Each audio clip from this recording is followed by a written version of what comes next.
ये জননী মা তুমি গল্প করে যা সওয়াব না হবে স্বামীর মনে যদি একটা ঘন্টা আনন্দের কথা বলো এক বছর সারা রাত ধরে নফল ইবাদত করলে যে নাকি স্বামীর মনে এক ঘন্টা মিষ্টি আলাপ করে আনন্দ দিলে রাসূলুল্লাহ সাল্লাল্লাহু আলাইহি ওয়াসাল্লাম বলেন নামায় আমলে ওই নাকি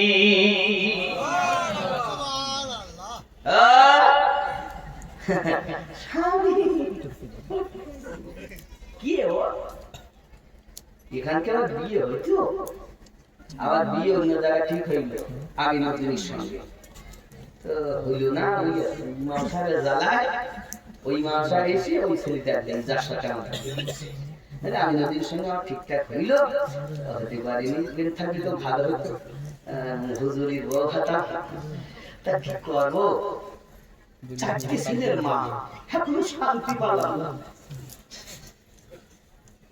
আমার কি আর এখানে বিয়ে হতো আমি মাস্টারের মেয়ে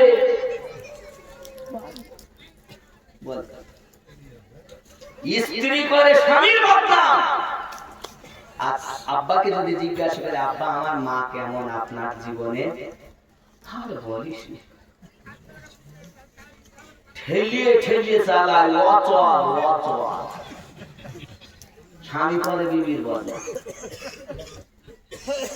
ও করে স্বামীর বদনাম আর স্বামী করে বউর বদনাম করেনি এখানে মনে হয় ভালো এখন সালাম দিয়েছেন তো রোজাতে সালাম দিবেন বার হবে সালাম ঢুকবেন সালাম স্বামী স্ত্রীতে মহব্বত পয়দা হবে যদি কই সুবহানাল্লাহ সালাম দিবেন তো আজকে থেকে জারি থাকবে এই প্রশ্ন আবার একটা হাদিস মনে হয়েছে যাকে আমি বলি যাব না কিন্তু সাইড ছিটিয়ে যাবে গোছানো বড় কষ্ট হবে আব্বা জি আমার খেয়াল করুন সালাম দিলে মহব্বত বাড়ে স্বামী স্ত্রীতে সালাম আদান প্রদান করবেন তাহলে ঘরে রহমত বর্ষণ হবে আজকে রাতে বাড়িতে যাবেন গিয়ে দরজাতে বলবেন আসসালামু আলাইকুম ইয়া আহলাল বাইত আপনার স্ত্রী চোখ মুছতে বলবে পাগলা মরি ওয়াসি বাড়ি এসো 20 বছর ধরে সালাম দাওনি আই দেখছো কে পাগলা কাদিস না রে গাছতলা বড় পীরের নাম নিলে আল্লাহ পাওয়া যায় খাপা কাদিস না রে গাছতলা বড় পীরের নাম নিলে আল্লাহ পাওয়া যায় জোরে হবে সুবহানাল্লাহ ঠিক নেই আমার বড় পীরের এমনি শান চোরকে কুতুব বানা আমার বড় পীরের এমনি শান চোরকে কুতুব বানা মুর্দা জিন্দা করেন তিনি চোখের ইশারায় বড় পীরের নাম নিলে আল্লাহ পাওয়া যায় পাক কাদিস না রে পাশালা বড় পীরের নাম নিলে আল্লাহ পাওয়া যায় জোরে হবে সুবহানাল্লাহ আমার বলছে পাগল পাগলা মহিমা শুনেছো ঘরে সরে লোকে নিলে তাই তোমার ভালো লেগে তা লোকে আমার পাগল বলে আমার দুঃখ লাগে না লোকে আমার পাগল বলে আমার দুঃখ লাগে না আমাকে পাগল করেছে আরবের ওই মদিনা আমাকে পাগল করেছে আরবের ওই মদিনা ওই মদিনায় আছেন আমার জানে মুহাম্মদ রাসূল তার প্রেমে পাগল হয়ে আমি যদি করি ভুল ভুলে ভরা জীবনী হোক ভুলে ভরা জীবনী হোক কিছুই যায় আসে না আমাকে পাগল করেছে আরবের ওই মদিনা ঠিক নেই কে পাগল বানায়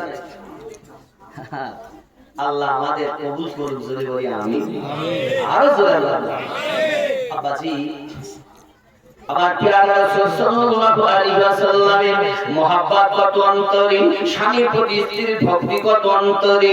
বাড়িতে তার খেদমত করার পরে স্ত্রী মাথা কাছে যাইয়া পাখা দিয়ে বাতাস করিয়া খেদমত করে আর বলে, ওগো আমার বিবি, ওগো আমার স্বামী, আপনি যখন বাইরে ছিলেন আমার আব্বা জানের অসুস্থতার শরীর নিয়ে আমার কাছে খবর ভাই এনেছিল, আমি কিন্তু আপনার কথা অমান্য করে যাইনি। আমার আব্বা ইন্তেকাল করে গেছে, আপনার কথা আমি আপনার লঙ্ঘন করিনি, পালন করেছি অক্ষরে অক্ষরে। স্বামী সঙ্গে সঙ্গে বিছানা ছেড়ে দিয়েছি। বিবি কেমন কথা বলো, তোমার আব্বা ইন্তেকাল করেছে তুমি যাওনি, আমাকে তুমি এত ভালোবাসো। বিবিকে মহব্বত করে বুকে জড়িয়ে ধরেছি, তোমার মতো বিবি সংসারে পেয়ে আমার জীবন ধন্য হয়ে গেছে। আমি তো গরিব হতে পারি, কিন্তু তোমার মতো বিবি আমার নসিবে আল্লাহ দিয়েছেন।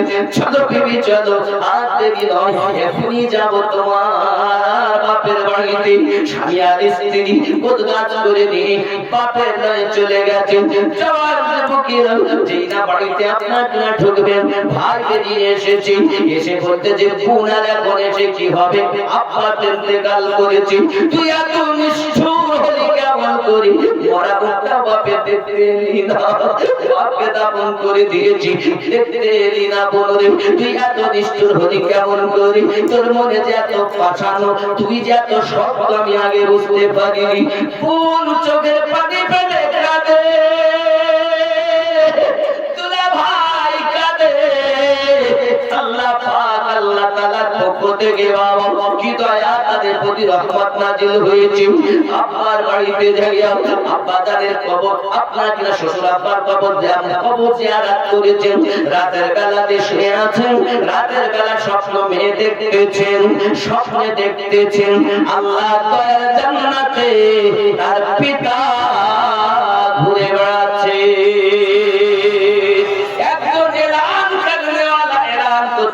জানো এই ব্যক্তি দুনিয়াতে বড় পাপী ব্যক্তি ছিল, এই ব্যক্তির অনেক পাপ ছিল, তবে তার মেয়ে শরীয়তের এত পাবন্দি করেছে, স্বামীকে এত ভক্তি করেছে, মেয়েটা ঘরের ভিতরে বসে বসে আব্বার জন্য কালাম পাক তেলাওয়াত করে করে রূহের বকশিশ করে দিয়েছে।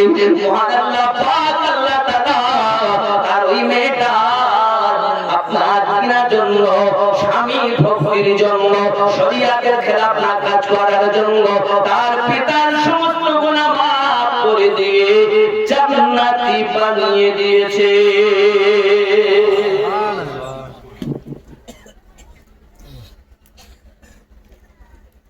বিবাহের পরে স্বামী হলো আপনার সব কিছু,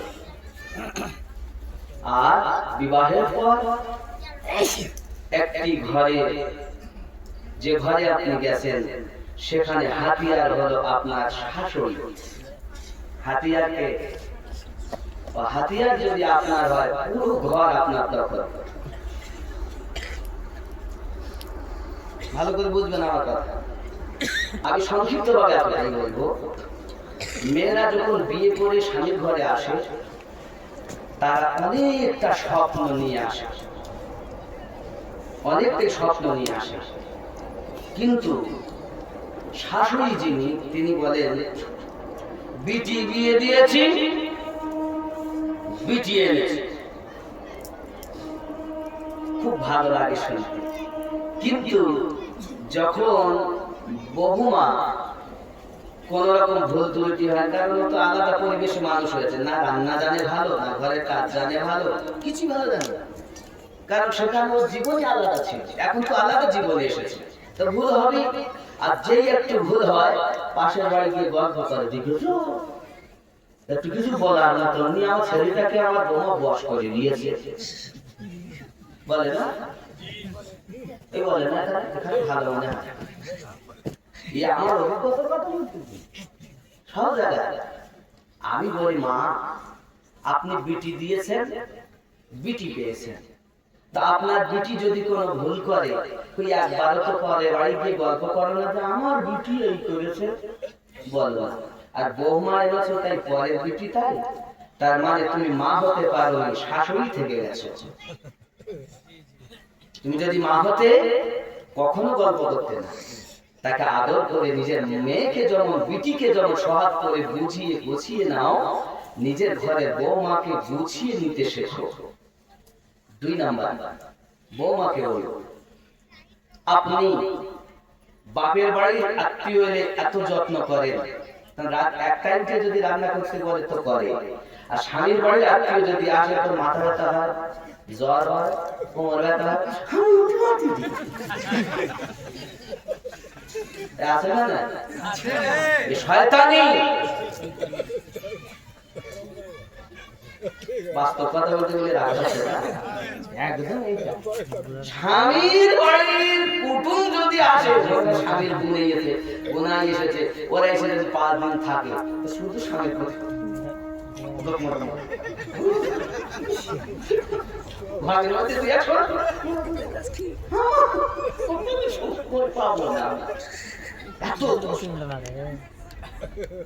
মায়েরা আপনাকে বলবো, এই ঘরে আপনি এসেছেন নিজের মা ছেড়ে, নিজের আব্বা ছেড়ে, যেখানে জন্ম সেখানে আপনার থাকা হবে না। স্বামীর ঘরটা আপনার আপন ঘর। আপনার শাশুড়ি নিজের মা পেয়েছে, শ্বশুর নিজের আব্বা পেয়েছে, তাদের ব্যথায় নিজে ব্যথিত হন, তাদের কষ্টে আপনি যে কষ্ট অনুভব করুন। তার মানে বৌমা হয়ে আসবেন না, মেয়ে হয়ে আসবেন। আজ অনেক শাশুড়ি এরকম, যদি শোনে জামাই তার বিটিকে নিয়ে ওমরপুর বেড়াতে গেছে, তোর মা গেলে কি ভালোই, ঠিক দেখি শুনে থাকিস, যাস না যাস। আর যদি বেটা একবার গিয়েছে বৌমাকে নিয়ে ওমরপুর, দেখিস আমি বলেছি না আমার ছেলেকে বয়স করে নিয়েছে, ঠিক না? এটাই সমাজ। আমি বলবো অনুরোধ করে হাত ধরে, মা কি মা হন, শাশুড়ি নয়, বিটি হন, বৌমা হন। অনেক আশা নিয়ে স্বামীর ঘরে এসেছে তারা, তাদেরকে নিজের মতো করে বসিয়ে নেন।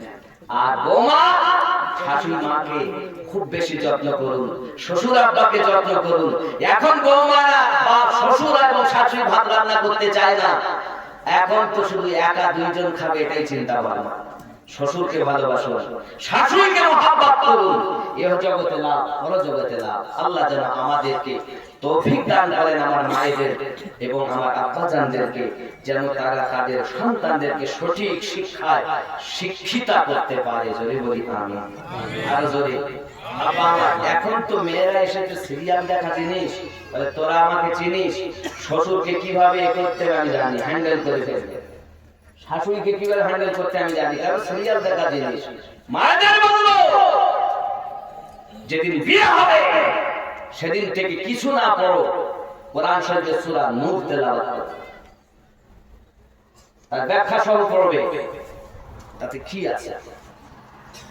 যদি মনে করো বাংলা পুস্তক পড়বো, আমি বলবো সংসার সুখের হয় রমণীর গুণে বইগুলো পড়বে, বিবাহ দাম্পত্য জীবন পড়বে, খালি পড়া নয় তার মোতাবেক আমল করবে। কারণ এই সিরিয়ালে আছে শুধু হিংসা, আর আল্লাহ রাসূলের পাকের পবিত্র জবানে আছে ভালোবাসা। আমরা নবী থেকে ভালোবাসা পেয়েছি, আপনার মধ্যে সেই জিনিসটা তৈরি হবে যে জিনিসটা আমার নবী পাক দিয়েছে। স্বামীর হক, স্বামীর হক, শাশুড়ি শ্বশুরের হক, আত্মীয় স্বজনের হক, দেওরের হক, সমস্ত কিছু আপনার মধ্যে অর্জন হওয়া উচিত। আপনি এদিকে আইবিএ পাস করুন, 1 পয়সা দাম নাই, যদি আপনার মধ্যে স্বামীর খেদমত, শ্বশুর শাশুড়ির খেদমত না থাকে, জাহান্নামে আপনাকে হতে হবে। আল্লাহ যেন তৌফিক দান করেন। আরো জোরে বলি আমিন। বড় বাজে গো, একটা দিতে তো আমি অনেক দূরে যাবো, দোয়া করেন। তবে যদি মনে করেন যে ওয়াজ শুনবো, একটু সময় মতো করবেন। যাই হোক, কবরে আযাব বলি, আরে খাবেন না গজল বলে, কি গজল শুনবেন বলেন? একদিন তো মরবো কেন আমরা, দুনিয়ায় বেঁচে থাকবো। হ্যাঁ, বাঁচার জন্য এসেছি, মরার জন্য না। যে ব্যক্তি মরার আগেই বাঁচে কবরেও বাঁচে, হাসরেও বাঁচে, তারপর জান্নাতে চিরজীবী হয়ে থাকে। আর যে ব্যক্তি এই জীবনেই মরা, সে কবরে তো মরা, হাসরে তো মরা, এরপর জাহান্নামের শাস্তি চিরস্থায়ী। ঠিক না? দুনিয়াতে মরে। আল্লাহ পাক বলেন বিসমিল্লাহির রহমানির রহিম, ইয়া আইয়ুহাল্লাযীনা আমানু তাকুল্লাহ, ঈমানদার সম্প্রদায় তোমরা আমি আল্লাহকে ভয় করো। ভয় করলে কি হবে? ওয়ালিমান খাফা মাকামা রাব্বিহি জান্নাতান, আমি আল্লাহ পাক তোমাদেরকে জান্নাত দেব। জোরে বলুন সুবহানাল্লাহ। দিবেন কি দিবেন? আল্লাহ পাক বলেন আমি জান্নাত দেব যদি আমাকে ভয় করো। আল্লাহ পাক জানিয়েছেন আমানুত্তাকুল্লাহ হাক্কা তুকাতিহি ওয়া লা তামুতুন্না ইল্লা ওয়া আনতুম মুসলিমুন। মৃত্যুবরণ করো না, করো না, করো না, করো না। কেন মরবো না? আপনি তো বলেছেন কুল্লু নাফসিন যায়িকাতুল মাউত, প্রত্যেক নাফসকে মরণের স্বাদ চাখতে হবে। আল্লাহ পাক বলেন খবরদার মরো না। এক জায়গায় বলেন মরণের স্বাদ চাখবে, আল্লাহ পাক কিন্তু মৃত্যুবরণের কথা বলেননি, মরণের স্বাদ চাখার কথা বলেছে। হে বাবাজিরা আমার, এখন ভাতেশ্বরের মানুষ তাবারক করেছেন গোশত দিয়ে বিরিয়ানির মতো ভাব, নাকি গোশত দিয়ে তাহিরি বলে না, যাই বলে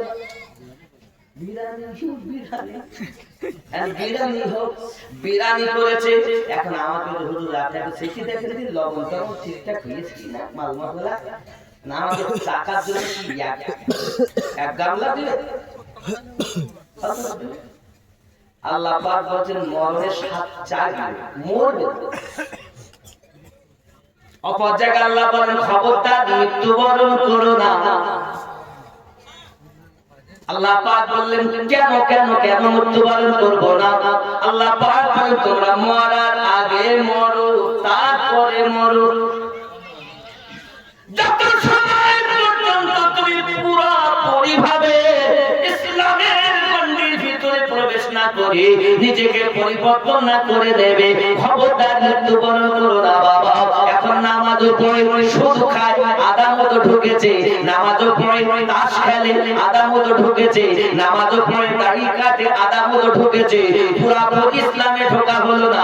হে বাবাজি আমার, পুরাপুরি ঢুকে যাও, অমর হয়ে চলে যাও। পুরাপুরি পুরাপুরি পুরাপুরি মানে কি? দাড়িকে দিয়েছে আল্লাহ দিয়েছে না, আমি বলি আল্লাহ পাক দিয়েছেন ঠিকই, কিন্তু আমাদের মুখে দাঁড়িয়ে এখন দিচ্ছে জজ সাহেবা।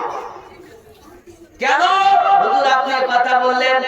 প্রত্যেক সুপ্রিম কোর্টের একজন জজ সাহেবা আছে, মানে আমাদের যেটা বাড়ি ওই বাড়িটার সুপ্রিম কোর্ট, আর ওই কোর্টের জজ সাহেবা হলো বিবি।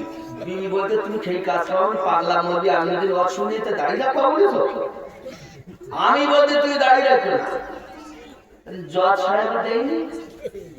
আল্লাহ পাক বলছেন বিসমিল্লাহির রহমানির রহিম, লাকাদ খালাকনাল ইনসানা ফি আহসানি তাকওয়িম। আমি সর্বশ্রেষ্ঠ করে মানব সম্প্রদায়কে সুন্দর আকৃতি দিয়ে সৃষ্টি করেছি। এখন আল্লাহ পাক বলে সুন্দর, আর ও যাচ্ছে বিউটি পার্লারে ভুরু ঠিক করতে, চুল ঠিক করতে। আল্লাহ পাক বলেন আমি দিয়েছি সুন্দর আকৃতি, দাড়ি দিয়েছেন আল্লাহ। তো যেটা রাখার কথা ওটা সাপ, আর যেটা কাটার কথা সেটা সুন্দরবন জঙ্গল। 40 দিনের আগে যদি ওই ব্যক্তি জঙ্গল সাফ না করে, আরে বাবা সঠিক হবে না রে বাবা। 40 দিনের আগে আগে ওই সুন্দরবন জঙ্গল পরিষ্কার করতে হবে। যেটা রাখার কথা সেটা আপনি কেটে সাফ করেছেন, আর বারবার বারবার যদি দাড়িতে ঘুর টানা হয় তোমার জৈন শক্তি কমে যাবে, তোমার বউ তোমাকে ফেলে দেওরের সঙ্গে পালাবে। কেটু না, এ দাড়ি কেটু না, আল্লাহ দেওয়া জিনিস। যদি কাটবা তো জজ সাহেব এই দেশে বইব, রাগ করলে হবে। একদিন তোমায় মরতে হবে, তুমি ভুলে যেও না।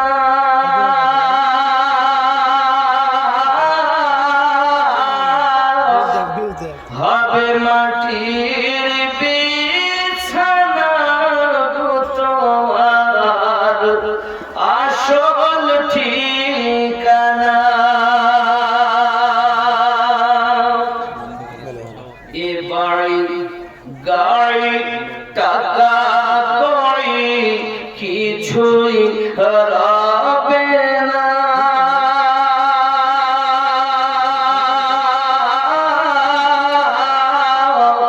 হবে মাটির বিছানা গো তোমার আসল ঠিকানা।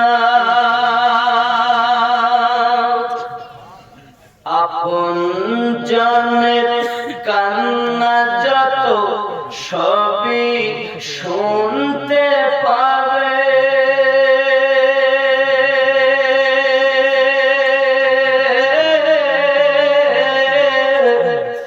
বুক ফাটবে তো মুখ ফুটবে না, কেমনে জবাব দেবে।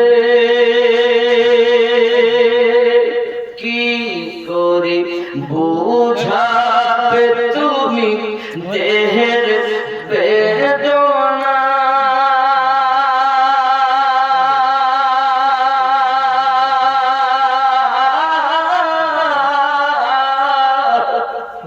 হবে মাটির বিছানা গো তোমার আসল ঠিকানা।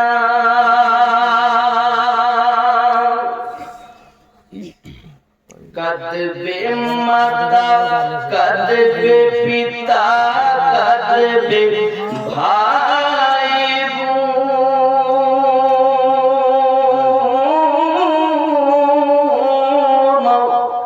পাশে এসে কাঁদবে কত আত্মীয় স্বজন।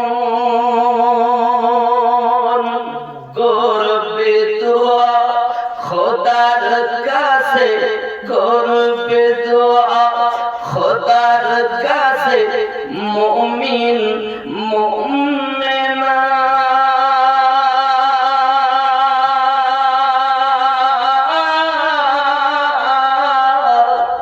হবে মাটির বিছানা গো তোমার আসল ঠিকানা।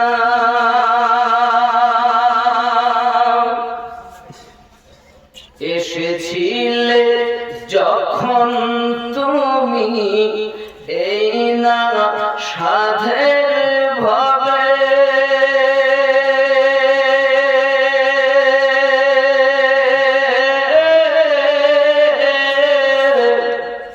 কেঁদেছিলে শুধু তুমি,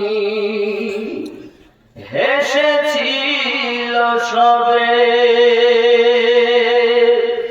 যাওয়ার কালে হাসবে তুমি, যাওয়ার কালে হাসবে তুমি, কাঁদবে জামানা।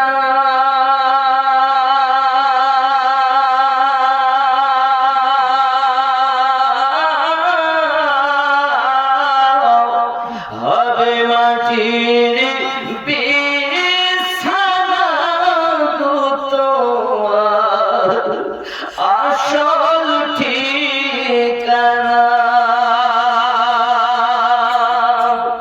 খালি হাতে এসেছো তুমি, যাবে খালি হাতে।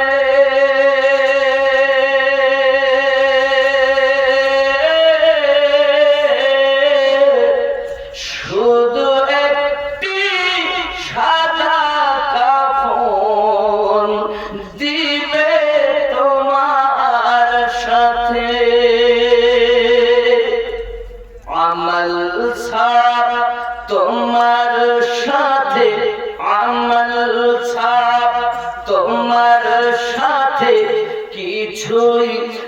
যাবে না।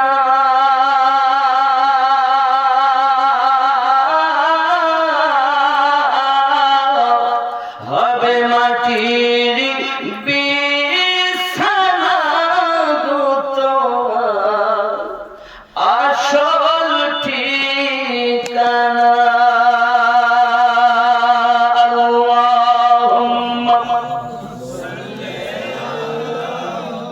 سيدنا مولانا محمد وعلى آل سيدنا مولانا محمد।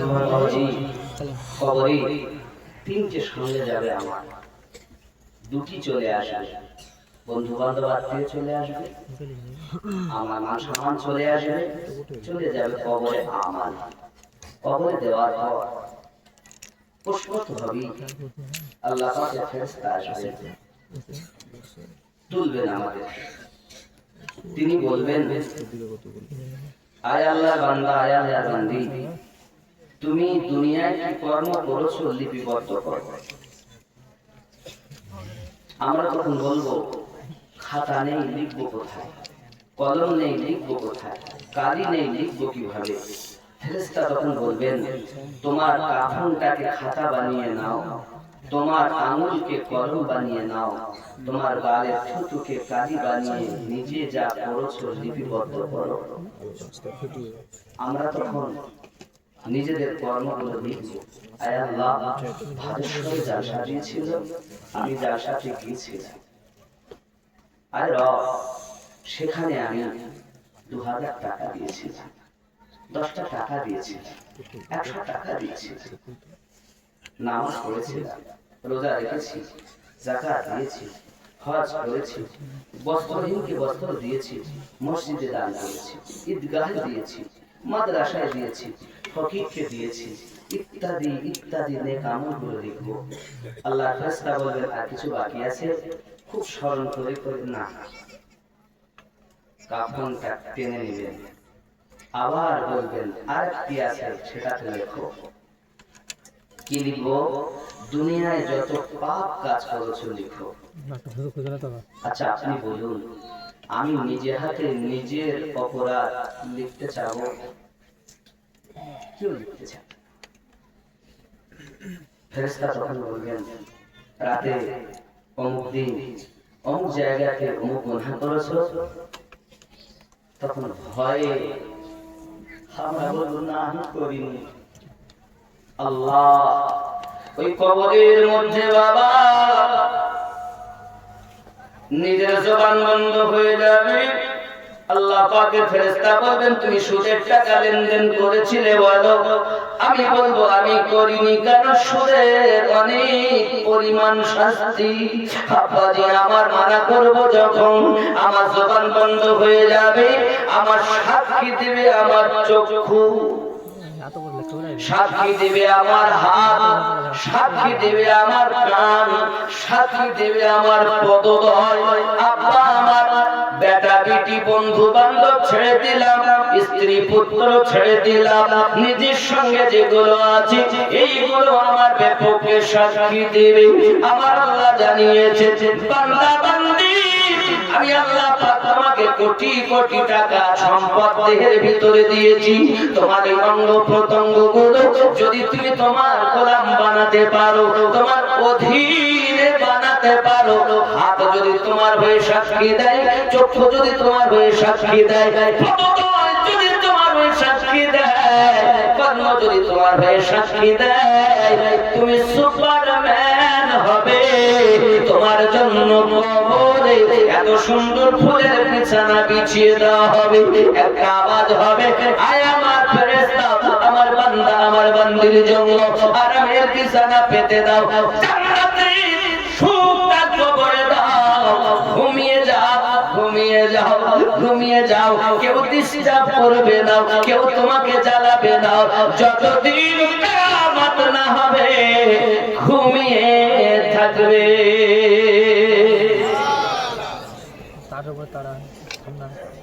আচ্ছা, হাত কি আমারই সাক্ষী দেবে? এই হাতে কত টিপাটিপি করেছি, এই চোখে কত কিনা দেখেছি। আল্লাহকে ভয় করুন, আল্লাহকে ভয় করুন বান্দা বান্দি। আল্লাহ পাকের রাসূল জানাচ্ছেন আমার উম্মতদেরও, আমি 1400-1450 বছর ধরে তোমাদের জন্যই কান্না করি। সারাটা জীবন আমার নবী কান্না করেছেন। প্যারা রাসূল সাল্লাল্লাহু আলাইহি ওয়াসাল্লামকে রব্বে কারীম জানিয়েছেন, আয় আমার হাবিব, আপনি আমার কাছে দোয়া চান, তিনখানা দোয়া আমি আল্লাহ পাক আপনার কবুল করব। আমি আল্লাহর কাছে আপনি চান। প্যারা রাসূল নূরুন আলা নূর নবী সঙ্গে সঙ্গে দোয়া চাচ্ছেন, আমার রব, আমি আমার গুনাহগার উম্মতের মাফি কামনা করি। আমার আল্লাহ পাক বলে, হাবিব, আমি আপনার দোয়া কবুল করে নিলাম, আবার আপনি আমার কাছে দোয়া চান। প্যারা রাসূল আবার দোয়া চাচ্ছেন, আয় আমার রব, আপনি আমার পাপী উম্মতকে maaf করে দিন। এই যেমন যুবকেরা যে রাসূলের উম্মত আমরা হয়ে এসেছি, আজও পর্যন্ত মদিনার মাটিতে আমাদের জন্য কান্না করে করে প্যারা রাসূল উম্মতি উম্মতি বলে কান্না করতেছেন। আমার নবী পাকের কান্নার আওয়াজ শুনেছেন যিনি, আল্লামা জামি রাহমাতুল্লাহ আলাইহি বলেন তিনি। আমার নবী পাকের কান্না শুনেছেন যিনি, ইমাম গাসালি রাহমাতুল্লাহ আলাইহি বলেন তিনি। প্যারা রাসূল আমাদের জন্য কান্না করে গো বাবা। আজ আপনি আরামের বিছানায় শুয়ে আছেন, আমার নবীকে মহব্বত করতেছেন না, ভালোবাসতেছেন না, বিবি বাচ্চা পাইয়া দুনিয়ার মোহে পড়ে নবীকে ভুলে গেছেন। না না না, আমার রাসূলুল্লাহ জানিয়েছেন, কবরের ভিতরে আল্লাহ সওয়াল ও জবাব দিতে পারবে না, প্রশ্নের উত্তর যারা দিতে পারবে না, তাদের জন্য মহান আল্লাহ পাক আল্লাহ তাআলা 99টা সর্প কবরে দিবেন। ওই সাপগুলো একটি একটি সর্পের আপনার 9টি করে মুখ রয়েছে, 9টি করে সাপের মুখ রয়েছে বাবা। 99টি সর্প মানে 891টি মুখ দিয়ে ওই ব্যক্তিকে কামড়াতে থাকবে, কামড়ে কামড়ে খাবে বাবা। গাছগুলো খাবলে খাবলে খাবে রে বাবা।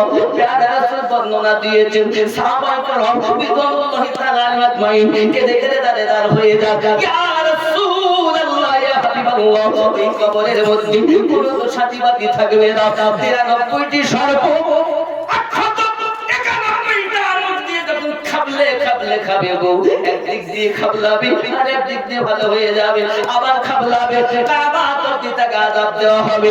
আল্লাহর হাবিব এমন আমাদের জন্য আপনার কবরে আযাবের ঘটনা বলে গিয়েছেন। শোনা মানে এখনো যদি কবরে আযাব থেকে বাঁচতে চাও, তওবা করে নামাজের পাটি দখল করে নাও। ইয়া নবী সালাম আলাইকা, ইয়া রাসূল সালাম আলাইকা, আগে আসেন না বাবা, ইয়া হাবিব জায়গাগুলো ভালো করলেন, সালাম আলাইকা, সালাওয়াতুল্লাহ। ইয়া রাসূলুল্লাহ,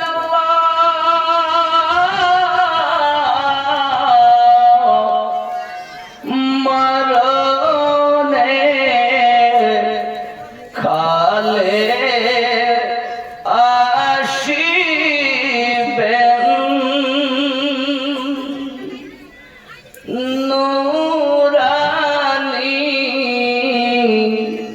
চেহারা দেখাবেন, কবরে কাছে থাকিবেন, হাউদে কাউসার পিলাবেন। ইয়া নবী সালাম আলাইকা, ইয়া রাসূল সালাম আলাইকা, ইয়া হাবিব সালাম আলাইকা,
যাব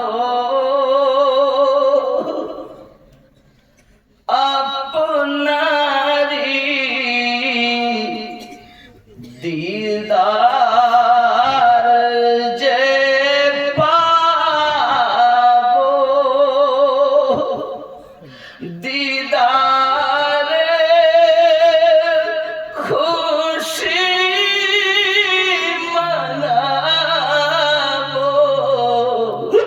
দাঁড়িয়ে সালাম জানাবো ইয়া নবী সালাম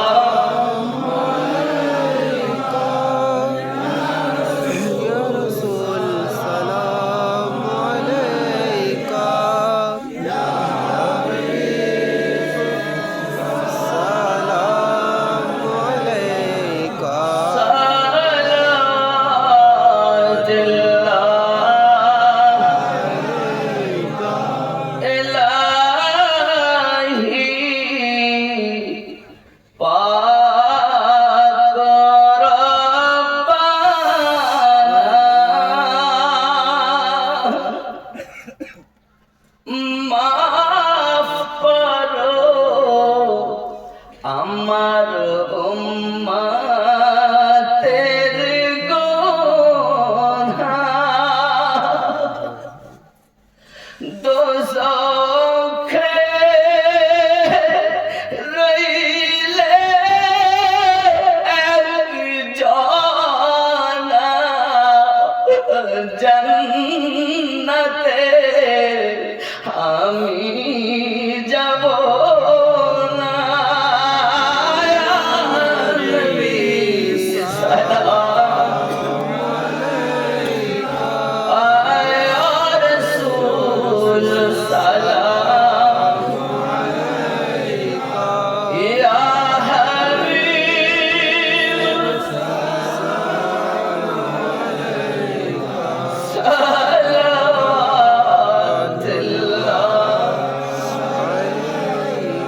الصلاة والسلام عليك يا رسول الله الصلاة والسلام عليك يا نبي الله الصلاة والسلام عليك يا نورا من نور الله وعلى آلك سيدي يا رسول الله بلغ العلا بكماله كشف الدجى بجماله حسنت جميع خصاله صلوا عليه وآله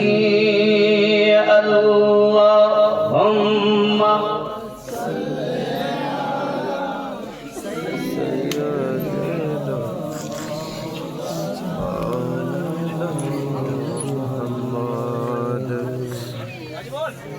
বলেন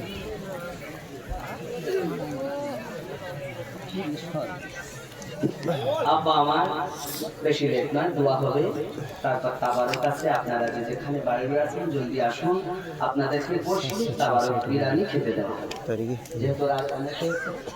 আর আপনারা আগামীতে জালসার জন্য যদি কেউ মনে করেন আমি একটু শরীক হব তাহলে দয়া করে এই 10, 20, 50, 100, 500, 1000 যে জমন পারে কারো জোর নাই। আমি সবার জন্য দোয়া চাইবো বাবা, প্রত্যেকে শরীক হবেন। আর কমিটির দুটো বাচ্চাকে বলবো তোমরা একটু চাদর নিয়ে মায়েদের দিকে যাও, আর মায়েরা দিবেন যা পারে শরীক থাকবে। দোয়া হবে শেষ দোয়া, যত সময় রোমাল আসে চাদর একটা নিয়ে যাবেন। জলদি যান জলদি যান, আমার মায়েদের মন বড় নরম, আর মায়েদের মন বড় নরম। আর আমাদের ভাই তো সংবাদ দিয়ে গেছেন যে আগে যা পেতেন তাছাড়া 500 বেশি আমরা পেয়ে গেছি। যদি বলেন না সুবহানাল্লাহ, এই কি বিরিয়ানি খাওয়া মোহাব্বতে নারী বিবি সুন্নিরা কখনো দুর্বল না। জি বাবা, ওই জালসা দিন মাশাআল্লাহ, এইখানে দেন সব ওইখানে জামানা দিবানা নামে পাঠাবে ওটা পুরো বলে দেন হুজুর আপনাকে যে আমি হাত জোর করছি হুজুর বলে দেন ও অসুবিধা নেই আমাদের ওয়াজ হলো রব টানলে লম্বা হবে ছাড়লে 500 টাকা এক মিনিট বলি দিচ্ছি এক মিনিটে শেষ আমরা জানি রবার টাইমকেও জানি রবার ছাড়তেও জানি আমার বস ওয়াহারি শান আমরা হলাম সরকারে আলা হযরতের শান আমরা সুন্নি মুসলমান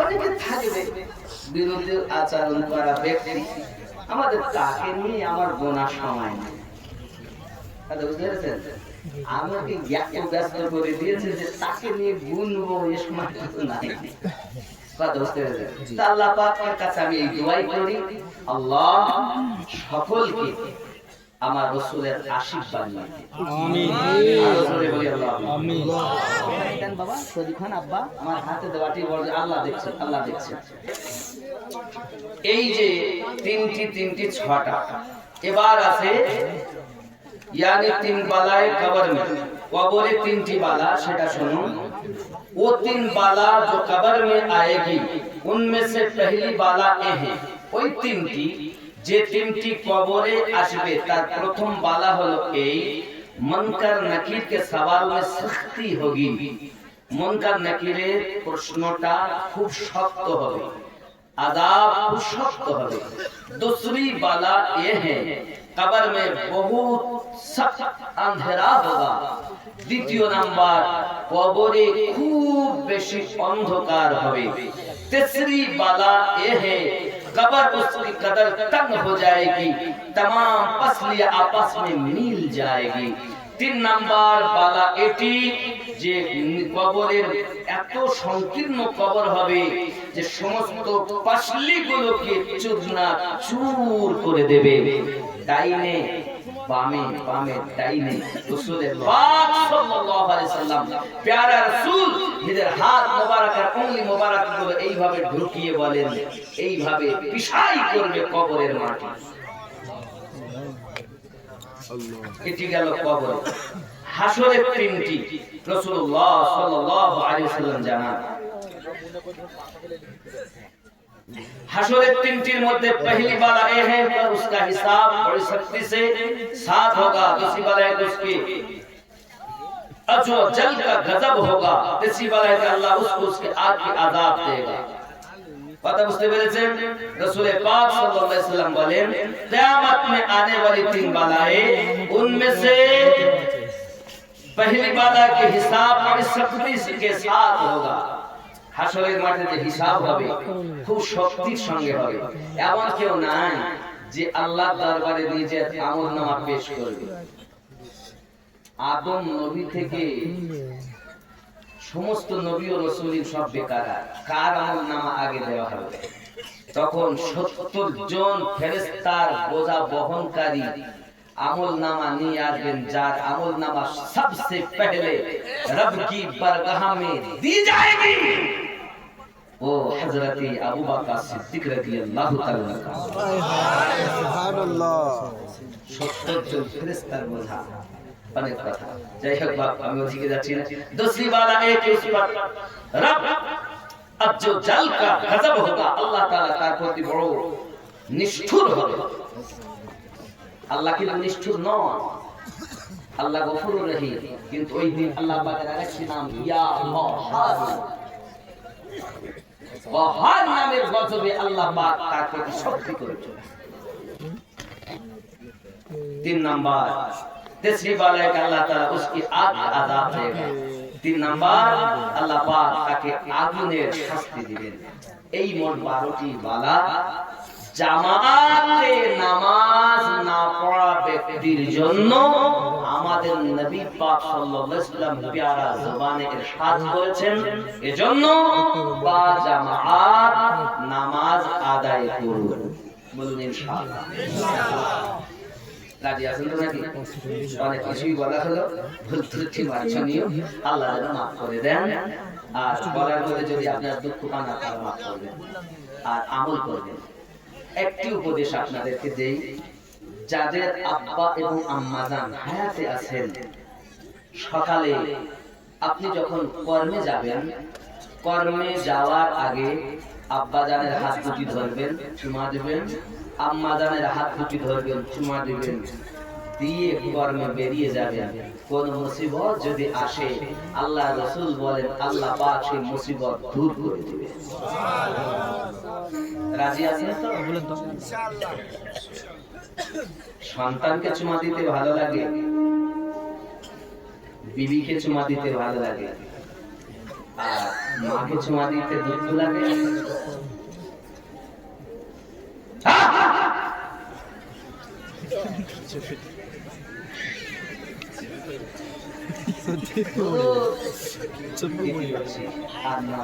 যাদের আব্বা মা বেঁচে নেই তারা কবরের কাছে যাবেন, আল্লাহর কাছে দোয়া চাইবেন। আল্লাহ রব্বুল আলামিন দোয়া শিখাচ্ছেন, আল্লাহুম্মা রাব্বিরহামহুমা কামা রাব্বায়ানি সগীরা।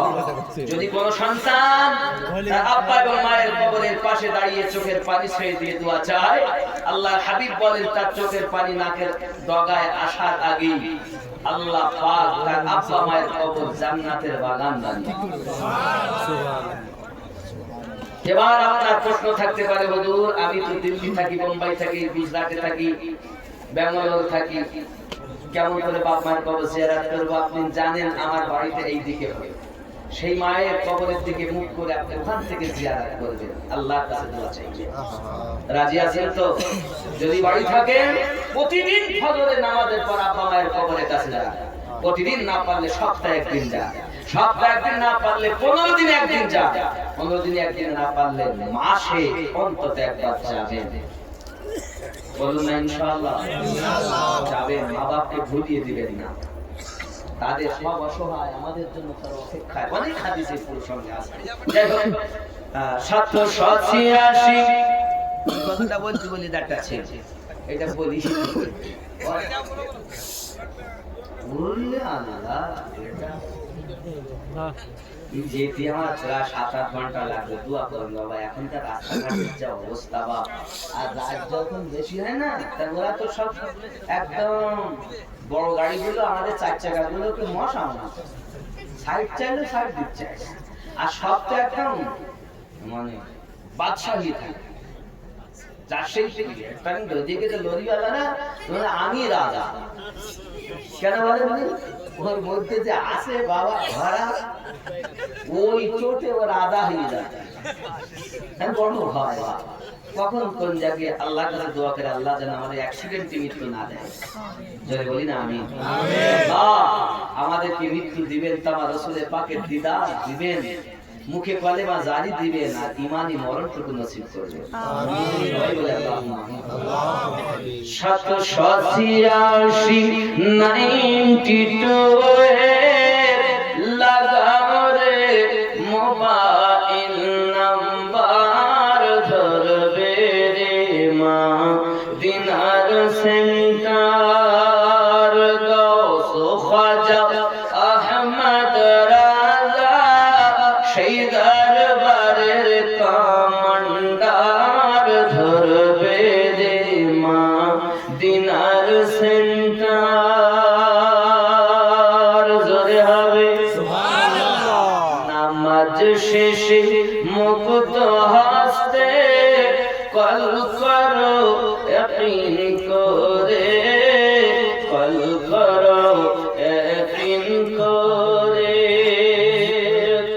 নামাজ শেষে মুক্ত হস্তে কল করো ইয়াকিন করে।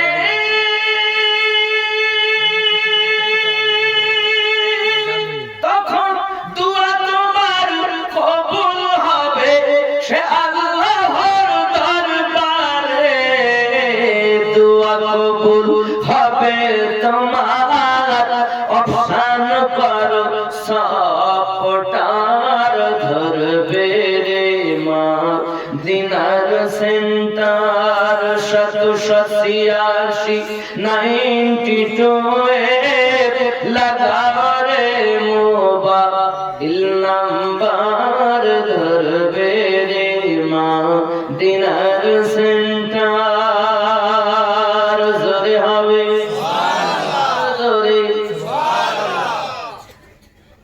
इश्क नबी सिम काट लगाओ अपना पुन हृदये अपना पुन हृदये नबी पाकेर भालोबासार सिम काट लगाओ अपना पुन हृदये अपना पुन हृदये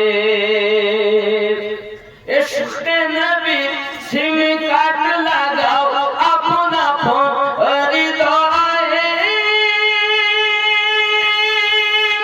बेले जे तुम्हार शेष হবে না থাকবে সব সময়ে দরুদ পড়ে রিসাজ করো দরুদ পড়ে রিসাজ করো দারুন নবী পাকের অফার ধরবে যে মা দিনার সেন্টার গৌস খাজা আহমদ রারা ওই দরবারের কমান্ডার ধরবে রে মা দিনার সেন্টার নেটওয়ার্ক বিজি হয় না কভু এমনই একটা ধরবে রে মা দিনার সেন্টার জোরে হবে मोबाइल कल आँखें बिजी है उस कृपा कुछ देर बाद दोबारा कोशिश करें আপনি যে নাম্বারে যোগাযোগ করতে চাচ্ছেন সেটি এখন ব্যস্ত আছে বলেন আর এটা এমন নেটওয়ার্ক কখনো ব্যস্ত নাই যখনই করবেন তখনই কল হবে জোরে বলি সুবহানাল্লাহ আল্লাহ আমাদের ও নাম্বারে কল করার তৌফিক দেন আমরা পার্টি করব পার্টি করবে না পার্টি করবে না আমরা মোদির পার্টি করব না দিদির পার্টি করব না আমরা করব নামাজের পার্টি কি পার্টি যায় নামাজের পার্টি চলবে না কংগ্রেসের তৃণমূলী আর সিপিআই আর আরএসএ যেগুলি বলেন না কেন আমাদের একটা পার্টি সেটি নামাজের পার্টি রাজি আছেন তো নাকি আল্লাহ আমাদের কবুল করুক আর জোরে বলি আমিন আল্লাহুম্মা আমিন আস্তাগফিরুল্লাহ রাব্বি মিন কুল্লি যামবিন ওয়া আতুবু ইলাইহি লা হাওলা ওয়া লা কুওয়াতা ইল্লা বিল্লাহিল আলিয়্যিল আযীম লা ইলাহা ইল্লাল্লাহ মুহাম্মাদুর রাসূলুল্লাহ সাল্লাল্লাহু আলাইহি ওয়াসাল্লাম আগামী 10ই ফেব্রুয়ারি আল্লাহ পাক যদি আনা পাকুর বলে একটি জায়গা আল্লাহ পাক আনালে আসবে ইনশাআল্লাহ তাহলে আজ কত গেল 8 আর আছে